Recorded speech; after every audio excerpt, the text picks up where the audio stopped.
I don't want to talk about it.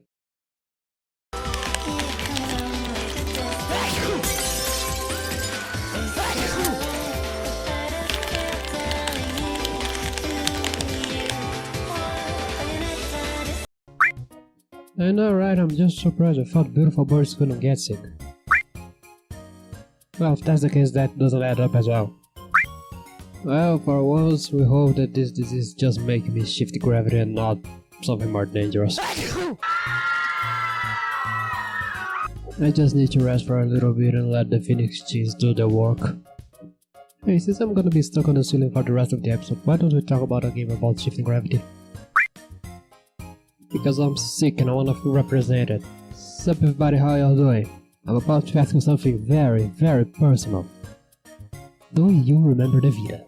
It's okay, we're all friends here, but let me tell you, you are probably the only person on the whole channel that likes a Vita. The PlayStation Vita was Sony's second handheld console, following up the PlayStation Portable. Great naming, guys! The PSP is a console that intrigues me in a very good way. I don't know many people that fought a god and survived. Yes, the PSP sold less than the DS, but so did you, so shut up! Yes, the DS was a success. Not only that, a big success. But nothing lasts forever unless it's my handsomeness. As the industry moved on to a new console generation, Sony had the chance to strike back where it hurt. Not only that, Nintendo fucked up the 3DS release. Problem is, Sony fucked up harder. The 3DS might have had a slow start, but it also got the best thing ever made by a human being, so, you know, it balances out. But the Vita, they fucked up the beginning, they fucked up the middle, and they fucked up the end as well. This is called being fucked twice in a row. It's very rare you only see this in some real hardcore hentai. It was a rather sad failure.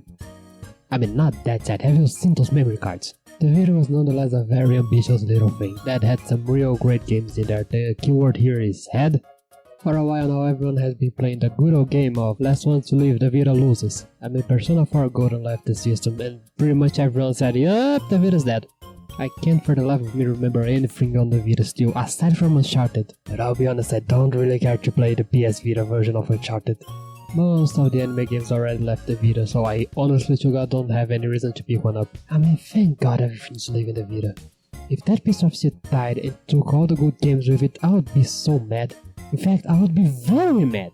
Speaking about anime games that left the Vita, let's talk about today's subject, shall we? Gura Vita Rush.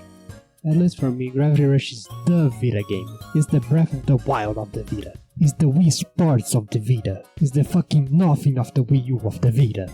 Why is that? No real reason, I just look at the Vita and I think of Gravity Rush. I've loved this game for years. I almost picked up a Vita just because of this game. The keyword here is almost. I have it on the PS4, which is the version I'm gonna be talking about today. It just makes sense to take the game out of the Vita. If you have a good game on a system nobody has, nobody's gonna play the game. If you have a bad game on a system everybody has, more people are playing it. And if you have a game that never sells but it is on a console that most people have, it's gonna sell very well. I'm looking at you, Pikmin. So it makes sense to re-release the game outside of Vita. I mean, just take a look at Nintendo. They have been doing this with the Wii U and the Switch for a while now. And it fucking works. Pikmin 3 was re-released and it sold? What kind of witchcraft is this? In Gravity Rush you play as Cat, the amnesiac lady with a cat. Poor little cat over here doesn't remember who she is because of course he doesn't. Oh, those writers and their love of making amnesiac characters only to say, by the way, you're evil in the past. Whoa, what a plot twist, turns out you are evil, but now you're good, you see what I did? I have no idea, if I somehow manage to call this, I'm gonna be more impressed that the writers decided to go with this. The basic story here is very simple. Cat wakes up one day, she has gravity powers, she has a cat that can shift gravity, love you Dustin. She's dressed in a one piece and a scarf, who the fuck is dressed in a one piece and a scarf? Aside from me, Gaia. So of course she decided to help people and try to find who the fuck she is. And that's pretty much the plot. I mean, there are some big stuff later on in the plot there. I'm not really sure if I should talk about it because I think it's spoiling. But if we're gonna talk about the plot without really spoiling it, yeah, that's pretty much it. Cat is just a nice lady helping people. Speaking of Cat, can I just say, my god, I love this girl. I love this silly little lady so much. Cat wakes up in a place called how do I say this? Hellview is a city comprised of 4 districts, all of them flying around a place called the Pillar of the World. It's this big ass tree. If you would like me to give more information about this, I can't? I also don't know what's happened. Healthy works as your main map for most of the game. As you play through the main story, you're gonna unlock new districts and new parts of these districts. I truly have to praise Gravity Rush for this. All 4 of them feel completely unique and completely different from one another. The idea behind the district is that each one is one different aspect of the city. You have the residential area, you have the industrial area, you have the pleasure area. Really? That's the name you guys wanna go with? Gaia, did you name this? This smells like the stuff you would name accidentally. Not only do they nail the vibe, they also nail the artistic part of it. I mean, look at the city. This looks like concept art, but this is a game. You know the real sick concept art that sometimes get leaked, sometimes get released in like art books and stuff. There's like, oh shit, this looks dope. That's the vibe Gravity Rush gives me. Not only because of the architecture of it, but also because of the art style. Gravity Rush art style is amazing, I love this. It looks like a comic book, which makes sense because the story is normally told as a comic book, and this was made for the Vita, so you have on your hand, like a comic book. The art and design department of this game did a real solid job. Huh, it really does, doesn't it? Should go back there. Shut up. Throughout the game, the main thing you're going to be fighting are the Navy. Navy? Navy? I've always called them Navy. They are your average darkness minion, you know? The minion of darkness covered in darkness, with darkness and a side of darkness. If you want extra darkness, it's still 99. I know Kingdom Hearts fan. Do I know what the Navy are? No, I don't. Besides those herbs you're also gonna meet. Oh! Bird friend! What? No, she. Shh, don't talk about it. Raven is Cat's emo rival, because we all have an emo rival. I'm sorry, Gaia. Raven is a mysterious and kinda sad girl that she's gravity around like you do. And her design is amazing, look at this! Plus, she has a bird friend, so I like her even more because of this. Is that a raven or a crow? Gaia, what's the difference between the crow and the raven? No, I was joking, please, shut up! Gravity Rush is a game about shifting gravity. Kids, it's very important that the title does not lie to you. You do this by pressing one button, you aim your gravity center, and BAM! You just rush the gravity. I'll be honest, I hadn't touched the game for like 2-3 years give or take before I started writing this episode. So I was a little bit concerned, you know. Maybe shifting the gravity wasn't as good as I thought, maybe it was a little bit clunky, maybe I didn't like it. Short answer, I was wrong. The long answer is, I love this. I had forgotten this, but this game is actually on my list of games I really love but don't actually break into the top 8 list, but it absolutely could break into the top 8 list, I don't know, maybe. To change your gravity you just have to press R1, aim on the general direction you wanna go, and you did it. This is so insanely fast and it feels so insanely good. Plus you're able to cancel the gravity at any moment so you return to normal gravity. So if you fuck it up, there you go, you can fix it. Since everything happens so quickly and it's not really a complicated mechanic to learn, once you get the hang of this game, you're gonna be zipping around at the speed of light, and let me tell you, that feels good. You can just change your gravity to start running on the side of a building, go really high up, feel the wind on your face, see the birds, the view, the people down there that feel so small. Wait, this is my bird just talking. I told you I really love this game. Well, I'm glad you asked. Shifting gravity and flying around is all good and dandy. Do you know what's not good and dandy? Shifting gravity and flying around is all good and dandy. Do you know what's not good and dandy?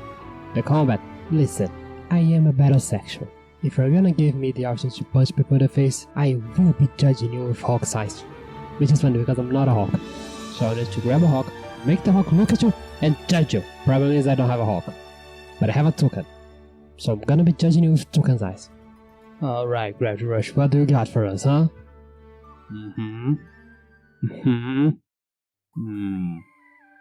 What do you say? I agree, it's fine enough. Look, I might be a battlesexual, but I'm not a jerk.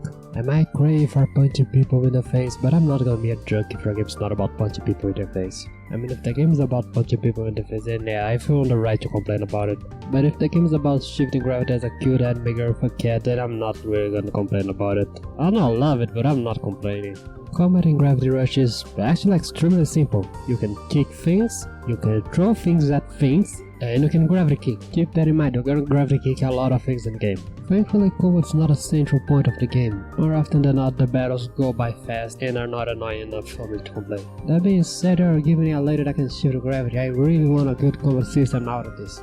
Ground stuff could have been a little bit more unique and powerful. I'm still sad this game has no air battle aside from gravity kicking. Metroid stuff is actually fine, but I mean, you can float. Wouldn't it have been too much to let me kick things while I'm floating? Wouldn't it be cool to grab a navy from a decent and use it to smack another navy? Wouldn't it be sick to grab a real big stone and use it as a lance on the navy? I mean, you can kinda do that, but that's a special move. You see what I mean? That should have just been a normal move. I'm aware that this isn't the main point of the game, so I don't really think it's fair to complain, but there's so much potential here to make an awesome action game. Actually no, there is one more thing I have to talk, but that's for the end of the video. Speaking about the end of the video, let's talk about spoilers. The main story is divided into 2 episodes. I'm not talking about all of them, there's 21 of them. I'm not up to sitting here and talking about getting home the core that you found in the garbage. But most of the first half of the game is centered around finding alias. I'll be honest, I don't know how to say this. I have to find this guy, self-proclaimed king of thieves. He's an evil man who do evil stuff and steal things and control the navy, and then he dies. Good for it. And I'll be honest, this is fine, I think. I'm only talking about this because it was on the script and I decided, well, I'm gonna talk about it because I'll be honest, I don't really have much to add. It's not exactly the part of Gravity Rush that I think about when I think about Gravity Rush spoiling. Because what I think about when I think about spoiling Gravity Rush is this: an old man. Kids, welcome to the Rift Plane. Not really sure I can explain what this is. Hell, I'm not even sure if I know what this is. What I do know is that these places are fun. Remember how I said you need to retrieve some parts of the city? Yeah, they are here. I talked about this, right? I don't remember if I talked about this, but you need to retrieve some parts of the city. Some parts of the city got sucked in by a gravity storm and ended up in a rift plane. No, I don't know what a gravity storm is. I mean, I can kinda guess what a gravity storm is by the name, but if you ask me where do they come from and what do they do, I don't actually know. The important thing to take from the rift planes is that they are cool as hell. I mean, look at this place. I don't even know how to explain, it's just a cool interdimensional place with things floating around and you can shift gravity and find the navy standing upside down. Do I truly need to explain why I think these places are cool? Since we are already on the topic of spoiling stuff, let's talk about the other spoiling stuff I have to spoil. After you saved 3 parts of the city, out of 4 parts, because of course the rich part of the city is intact, you fall down the tree. Kids, welcome to I pronounce this like bottom, right? Like bottom. Gaia, please. Shut up! Also known as the city on the edge of the world, which is a sick-ass name. Bottom has some stupid lore about the kids being here for 20 years and they are lost and there's a giant thing floating around and something, I don't care, this place is cool. It's a village built out of scraps on a tree on the edge of the world. This place is fun, okay? I'm glad Gravity Rush has stuff like this. You have your average looking city of Helsinki up there, you have your weird places like the Rift Plains and Bottom, and it balances out nicely. I'm just sad because I wish there was more to it. Well, thank you Gaia for introducing the topic. Yeah, I'll cut the chase to this one. I don't really think Gravity Rush offers a lot of side content. I mean, you have nice side quests, you have nice side activities. Scrap that, I don't actually have that nice side activities. A lot of the side content here is kill the navy, get here fast, do this, do that. You do have the DLC, which gives you some side content, it gives you some nice clothes. But aside from the main story, nothing here really stands out.